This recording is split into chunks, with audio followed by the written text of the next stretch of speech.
Hello and welcome back to another wonderful episode of Ty's Vlogs. Today I am going to be doing some absolutely delicious cooking, but first I'm going to turn the music down because I just realized that it's actually louder than I wanted it to be.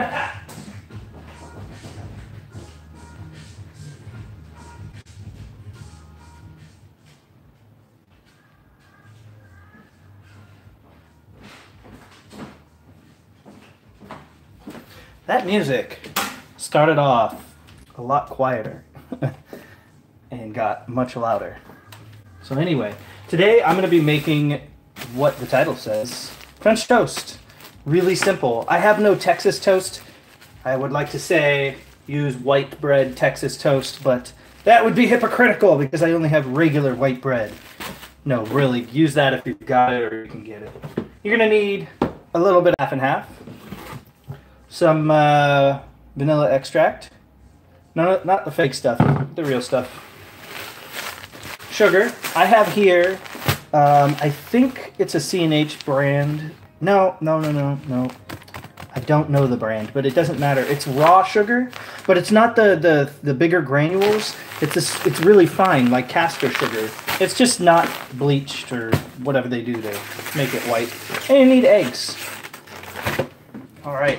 First things first, let's grab a bowl, and I have here a piece of Tupperware that I'm going to use because it is square, like the bread, and it has a nice, large, flat bottom. I'm just going to put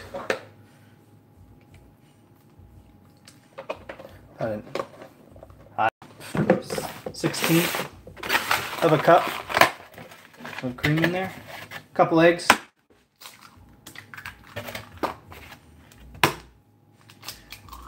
Don't put your eggshells back in there after you've broken them. You'll get salmonella. Please. When was the last time we had salmonella on eggs? Come on, tell me. I'm waiting. Ooh, this one's cracked. I don't want that. That can be bad, but not because of salmonella. Perfect. All right. We have 4 eggs left, and I am using them.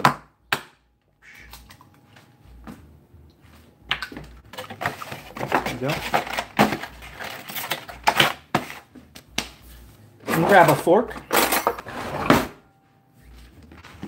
and mix this together. Just do the milk and eggs for now.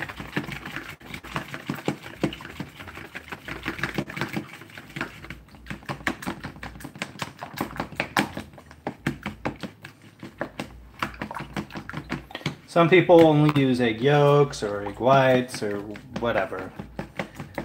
Egg yolks for flavor, egg whites for health reasons, because of cholesterol or whatever. That's up to you. You can do whatever you want. You can use an egg substitute. You can use that liquid fake egg stuff, or liquid like real egg stuff. Do whatever you want, and just mix this until it's fully conglomerated. It's all adheres together. I don't know, whatever. Just make sure there's no yellow chunks or white chunks for the most part.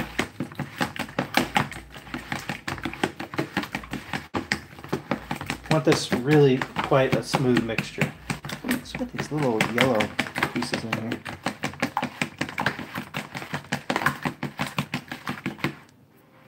Okay, that's pretty good. Now add some vanilla.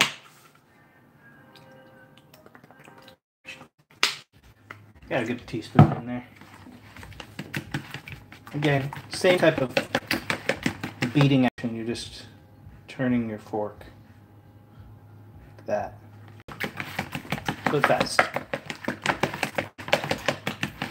Now I bet you can't even hear the music. That's alright. I thought it'd be nice to have some background music, but whatever. Let me get some paper towels.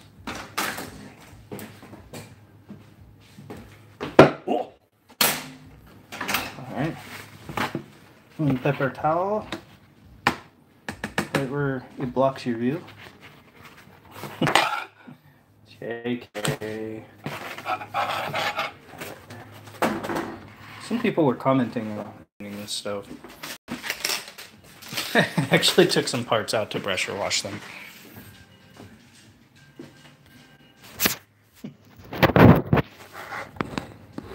Whoop! I just lost you there. All right, cool. Move these paper towels where.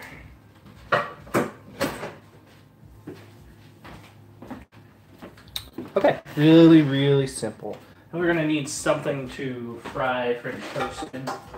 Some people like to use a lipless or like a big square flat pan. I think this is fine. I'll only cook one piece at a time, so it's not necessary to have anything bigger. And high heat is okay to heat up the pan, but you actually want to cook this at a lower heat. I know, weird. I usually cook things on high. If you don't cook much, you know, unless you're searing something, like caramelizing it or something, you don't really have to cook on high very much. Oh, you'll need another ingredient. Almost forgot. This is like the most important ingredient. Actually, they're all the most important ingredient. Butter. You can use oil. You can use a little coconut oil or whatever the fat is that will keep you nice and healthy. I don't want to be healthy. I want French toast here. Come on, people. Butter. Make sure your pan's not so hot that the butter's like browning in here. And I'm adding plenty of butter. I want to saturate the pan with it. Ha! Get it? Saturate? Because saturated fats? I know, not that funny. Okay.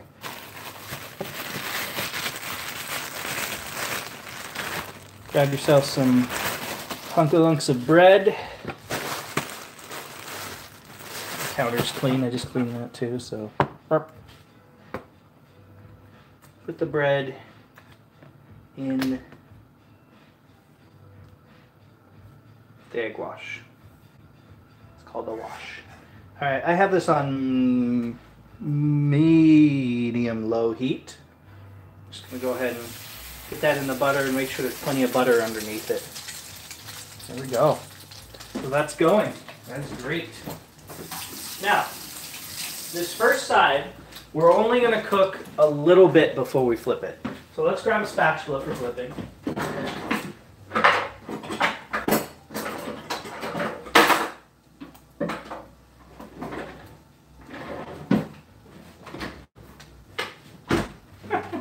Okay, apparently I have no plastic spatulas right now, but silicone, plastic, either one's fine.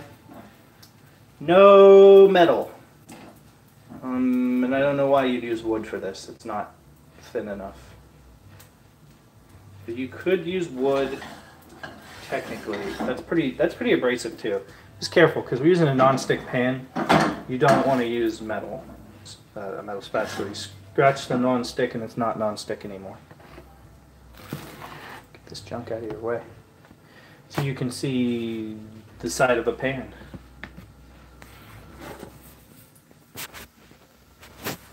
French toast. It is exactly as you'd think it looked. Alright, I'm already going to flip this. See how it's got some toastiness, but it's still soft in the center? We want that. We absolutely want that, okay? Remember, this is medium-high heat, or excuse me, medium-low heat. And it's already, you know, cooking a bit here. We're just kind of trying to get the egg cooked just barely. There's like only a tiny little wet spot right there. See that glistening right there? I'll put you back. Now here's what I'm going to do. Just like in actual creme brulee, I'm going to spread an even, thin layer of sugar on top of this. Now be really careful not to get it in your pan or it'll just start caramelizing and then you get a couple pieces in and it'll be burnt. Even, thin layer. It's going to kind of melt a little bit into the French toast. Just add a little bit more on top of that, just until you can see the actual crystals. Okay, now take a look at this. See that? Just a nice thin layer. A little extra there. Okay. Next, we're gonna need a Brulee torch. The funnest thing in the world. I think my starter's broken. Yeah. So you can light it on the stove if you need to, which is what I'm gonna do. There we go. And I'm just gonna brulee the top of this until the sugar melts and caramelizes a little bit. You might get some kind of like bubbling action going on with your French toast. Like where the whole thing just kind of convexes upward, which is fine. Now, I saw this being made, and the person made the French toast, took it out, let it cool, which, who wants to eat cold French toast? Put sugar on it, and then brulee it. And I'm like, no. You need it to be like a custard, where it's not very cooked, and then the sugar goes on, and then you caramelize it. I don't know, it didn't make any sense to me, but okay, so we're going to go ahead and add another layer of caramelized sugar because it wasn't enough for me, and I want more.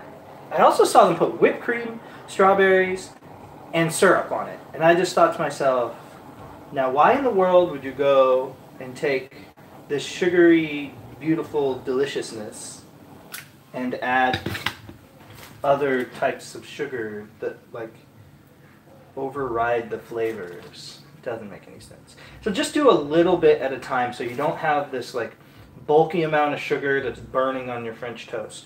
And also different parts of the French toast are going to caramelize, I don't know, faster than other parts just due to the liquid content underneath the sugar. So just be careful with how you're doing this. And yeah, you do want to just start doing the brulee like right away. Alright, so I have a nice thin layer of caramelized sugar. I'm going to go ahead and take it off of the heat and move it onto a plate. Our pretty white plate and our now clean spatula and French toast. So let's take a look at the underside. It's pretty dark, so I would say maybe a little lower heat, which is okay. I've never made this before. It's not black, or it's not burnt. It's a little black, a little charred, but not burnt. And that's okay. But here's what's really important. This is what the top of your French toast should look like. See that? Just like creme brulee. Caramelized sugar right there on top. That's it, guys. That's how you make creme brulee French toast. It's really simple.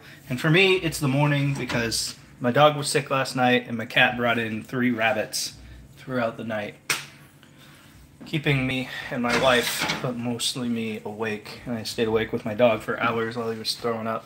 Poor guy. Want to say hi, Sterling? Sterling? You okay, buddy? You feeling better? Good boy. Alright, guys. Make this recipe. It's absolutely the most easy thing in the world. It's super delicious. If you like this video, please give it a like, a thumbs up. And if you don't like it, give me a thumbs down. But do me a favor, go down in the comments and tell me why. And I feel like I had something. Oh! Always subscribe. Always subscribe. Subscribe if you want to see more videos like this. Have a great day and God bless.